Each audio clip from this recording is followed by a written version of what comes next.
Welcome to another episode of Retrospective Gaming. In this episode, I am reviewing Realms of Arkania, Blade of Destiny. Just a heads up, there will be very minor spoilers in this review, and I might butcher some words. No long intro, let's get to the review. This game was released in 1992, and it's based off the pen and paper game The Dark Eye. When you start the game, you have the option to create a party or use the default one. More on that later. Once you are done, you start off in Thorwall.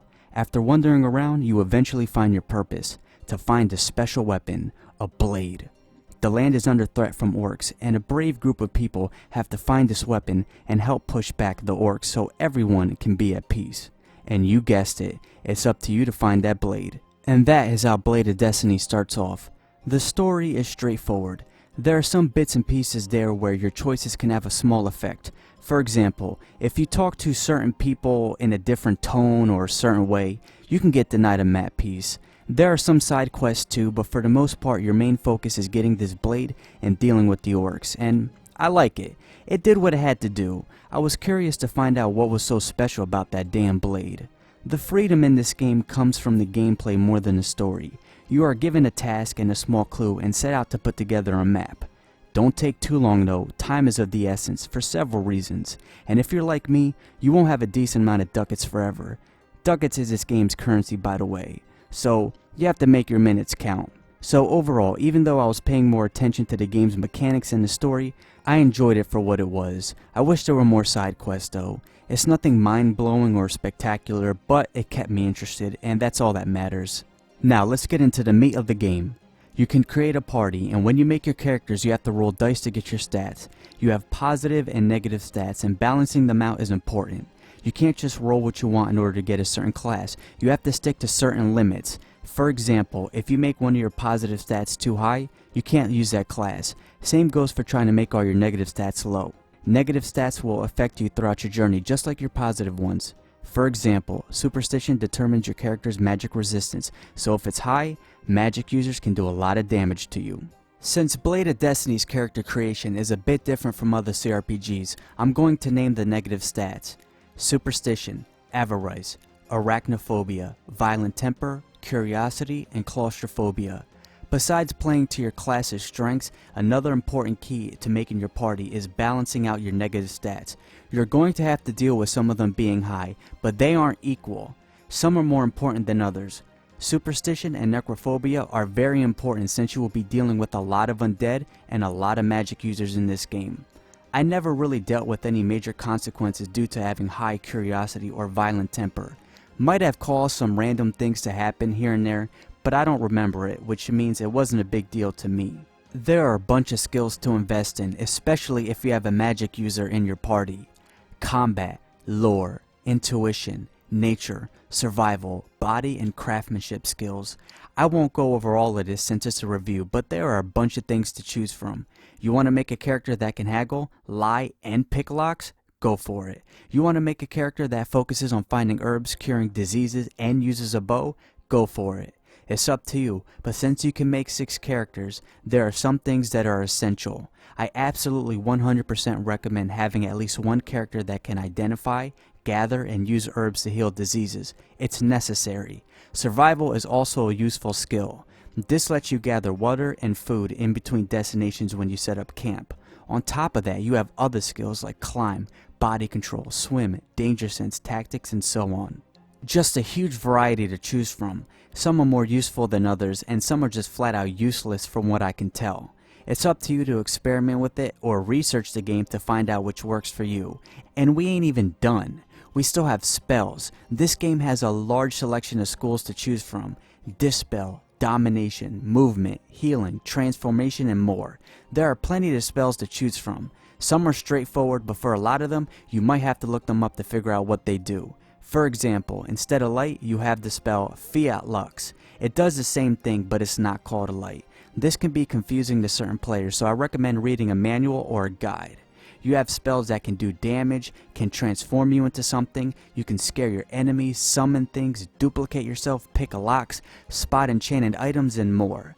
I had 2 mages on my squad that mainly dealt in the school of combat, with a little domination and some healing. I did not really experiment with the different schools that much.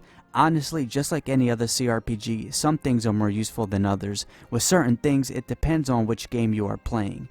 Just to give you a hint, there are over 60 spells, so if you have a magic user, you have a lot to choose from when you make that character. Your characters will also have deities assigned to them. As you can tell, character creation is complex. I suggest doing some research if you plan on making your own party. This game is split into two parts, combat and survival. You see, there is more to managing your party than just getting good equipment. That's important, but you also have to survive outside of combat. You can die from a lot of things other than losing a battle. Before I explain, imagine this. Let's say you are planning to camp out for several weeks, travel somewhere on foot, whatever. Let's just say you're going on a long trip. You obviously would prepare for that and learn some skills or have people with you that know how to hunt, camp, scout, etc. You want to make it back alive. Take that mindset with you if you decide to play this game. Survival is very important. Your party needs to eat, sleep, drink, and stay healthy, and more to make it through this game. There are a bunch of little details that you have to pay attention to when it comes to managing your characters. If you wander around the city too long, you can get robbed for some ducats. If you set up camp in town without setting up guard shifts, you can get mugged. If you let your characters starve long enough, they can develop a disease, and you better hope someone in your party can use herbs to heal them, cause going to a professional costs a bunch of money. One of the most important things in this game is preparation. When you plan a long trip to another area, make sure you have the items you need, and you have to use your best calculation to figure out if you can make it. And this aspect can be very brutal. This game makes no apologies. You can get stuck in an unwinnable situation, be far away from town, and your characters are losing health because they haven't eaten or drank something. And you sit there in camp hoping you can find some game to kill or water to drink, and you keep coming up short. This makes long trips very nerve-wracking, and this is on purpose. This is a hardcore RPG. You can explore a cave and run into a trap that damn near kills your party members, or in some cases it does. Sure, you can avoid this by having characters that are good at spotting traps, but sometimes you just get fucked. It's like life. Life can be brutal and unapologetic, and yeah, that's Blade of Destiny. And at first it does seem so overwhelming that you might not get used to it, but from my experience, it's not as hard as it appears to be. And this is coming from someone that is just bad at the game. I beat it, but I'm fucking terrible at it. This game requires a bit more patience and more micromanaging than some role-playing games out there. You have to worry about weapons breaking, diseases, starving, and some of your skills play a small role in certain events that happen throughout the game. You could be traveling and all of a sudden run into a swamp that you have to cross and it relies on your swim skill, or an event that relies on how good your climbing is. You have to think about every little trip you make, not just because of some random encounters, but your character's well-being too. And while I'm not an advocate of having this element in every CRPG, I got used to it and I like it. It definitely kept me on edge whenever I was in a cave or dungeon, knowing that I couldn't roam around and grind forever, because at some point I will run out of food and have to leave to stock up on supplies, or a pair of boots, or get some food rations, or repair my weapon. You see what I'm saying? It's all about patience, micromanaging, and having the supplies you need. And while I do like this aspect, I did have some issues with it. I think there are some flat out bullshit moments in this game. For example, I was walking around town, and I admit my characters aren't very street smart, but all of a sudden, one of my characters loses all of her ducats. I can deal with losing some money, but all of it?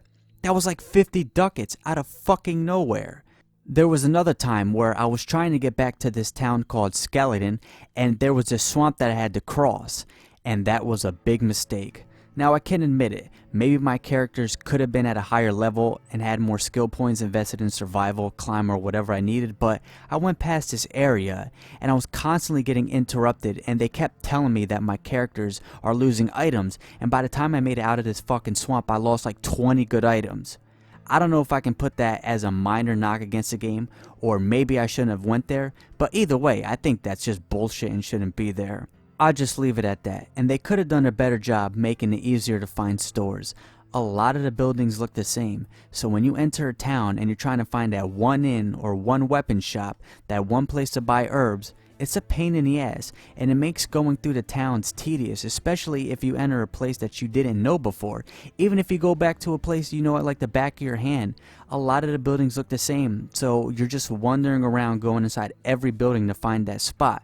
It's just a minor annoyance, but it's really tedious after a while. Once you get to a certain point in some towns, there are markets, so you can just click the market and you'll have a bunch of options to choose from, but still, they should have just done a better job, put some signs up or something. And yes, I do believe that there's some bullshit moments in this game, but those are minor annoyances. Overall, I like the survival aspect, but this is not a game for everyone. Even for people in the CRPG community, it's not for everyone. It all depends on your willingness to micromanage your party. If you just want a game where you make your character, you build the type of character you want, you're doing quests, side quests, and leveling up, then this isn't for you, because there's a lot more to it than that. But if you're a fan of micromanaging, or you like the survival aspect and you think you can deal with it, then go for it. As I said before, there are some moments that I felt are harsh, and not because of a mistake you made, but because of some random bullshit that didn't need to be there. But overall, I enjoyed the experience, and it's definitely one of a kind. I have to say, I'm really impressed with the amount of detail in this game. When you travel from town to town, your direction matters. You can't just leave from anywhere you want in the town, then go to any spot on the map. If you want to get to a certain city, you might have to leave from the left exit, or the right exit, or you may have to go to the northern part of town and leave. When you enter harbor towns, the boats have certain routes and they follow a schedule, so you might have to wait a couple of days until they depart for your destination. The developers put a lot of effort into paying attention to every little detail in this game, and it definitely shows. Now, the second part of the game is combat. Combat takes place on an isometric grid. You have points that you can use to complete your actions. Your points are affected by how much you can carry. You can become overburdened to the point where you can't even attack. Battles are very slow, especially if you have a full party. Even an easy fight against a couple of orcs can take a while. As I said before, this game requires a lot of patience. I'm reviewing this from the perspective of a person that knows very little about the Dark Eye rule set, and I'm here to tell you, you don't need prior knowledge of the Dark Eye rule set to beat this game. Your characters can parry attacks, so can your enemy, so some battles become long stalemates where you are just not hitting your target and vice versa. Placement is key. You want your mages out of harm's way casting spells, cause they can deal some heavy damage, but this comes with a price, and getting back mana points isn't easy. You can find and buy potions, and you can also sleep, but if you're stuck in a dungeon, you probably aren't going to be able to camp long enough to fill your bar back without needing food or getting attacked. Mana points are a luxury. You can't just sleep for one day and get them back at once, and traveling to an inn can take some time, so you really have to plan each step every turn. And as far as difficulty goes, from my experience, it's one of those games where it seems impossible at first, but you slowly get better until you can manage. My only real gripe with the combat is how slow it can be at times. I don't need to plan every battle. At a certain point, I can take out orcs easily, and even then it just goes so slow. I wish there was a way that you can speed it up. There is an option to click computer fight and let the computer do your battles for you, but that doesn't really help because it means every one of my characters is going to try to go up and attack the enemy, which means my mages are going to try to be melee fighters, so that doesn't work. It's just painfully slow at certain points when it doesn't need to be. If I'm in a battle that's tough, I understand, but at a certain point, certain enemies are easy. Even then, it's just slow. So that's my only real major gripe with the combat. There should have been a speed up button somewhere. Now, as far as puzzles go, there are some things in the game that had me going around the place 2 or 3 times to figure it out. Then I just sit there saying, why didn't I figure it out? How could I be so stupid to miss that? So yeah, you have to pay attention. There are not a lot of dungeons in the game, so that's just a heads up. But there are some puzzles in there. Now overall, I did enjoy the game. I did have some issues with it, and it did test my patience sometimes. But I like the game. It's different, it's one of a kind. And if you're someone that's into micromanaging, this is a dream for you. As I said before, this is not for everybody, even in the CRPG community. There are 2 parts to this game, combat and survival, and you have to manage both. So I do recommend it for reasons I said before. Thank you for watching. Have a great day.